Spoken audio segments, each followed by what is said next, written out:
Okay, I did a continuity test, and this connector on the left side is correct and done, and that is for the puff and chuff power and the chuff trigger sensor.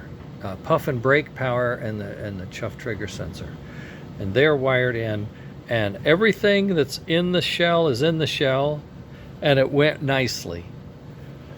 You can, if I'm careful, I don't want to tip anything over. There we go. If you can look in there, and I turn on my light, maybe you can see. You can see there's a lot of room in the roof. It's hard maybe to tell, but there is. There's a lot of room in the roof, and I don't know. Maybe that one piece is touching something. The trim pot may be too high, but all in all, it's all fitting.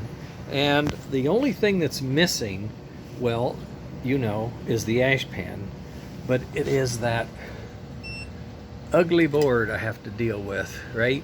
I've got to find a way to shrink that board and then and rebuild it and then finish that connector, and I should be in good shape. And I went ahead and put the long pins in, and I've got them set up properly, and so tomorrow I'll work on the second connector. I'll work on that PC board, and I will test fit and probably have to cut up this this thing here. It'll probably have to get a lot of modification for everything to work right, but I'm not worried about it. We can cut pretty easily and move things back, and we'll figure it out. We'll do the best I can. He's put a window, you can see it here. He's cut this window out and these windows out, so that's really nice. This is all open. I want to be able to see that. If we put a light in there, I want that to come out, that light and all that. So, but we have the room in the top. Whatever I did must have given me a little more room, but I do believe it's that fat board. But if you look up there, boy, I still have a lot of room, so if I make it skinny, it should be able to fit up there okay without squishing too much and not causing shorts and whatnot. So that's the plan for tomorrow.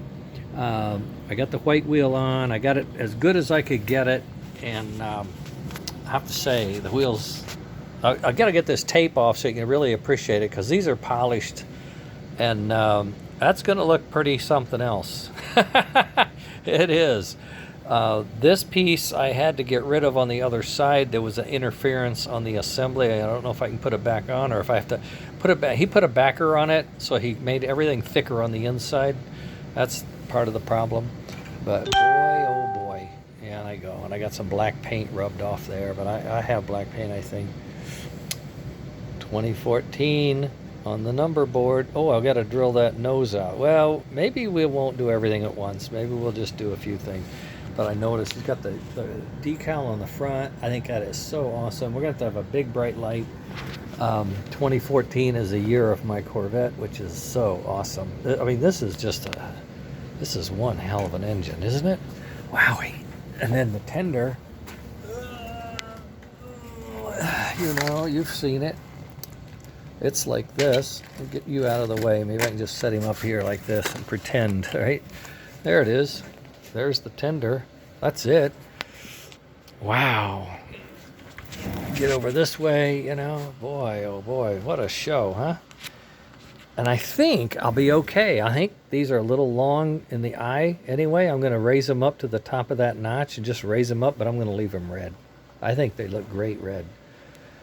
Wow. Wow. That is something else, isn't it? I'll put this on. That'll be shiny. We'll get the trailing truck and the front truck figured out. Oh, and I think there's a way I can grind a little more out of the center of this thing.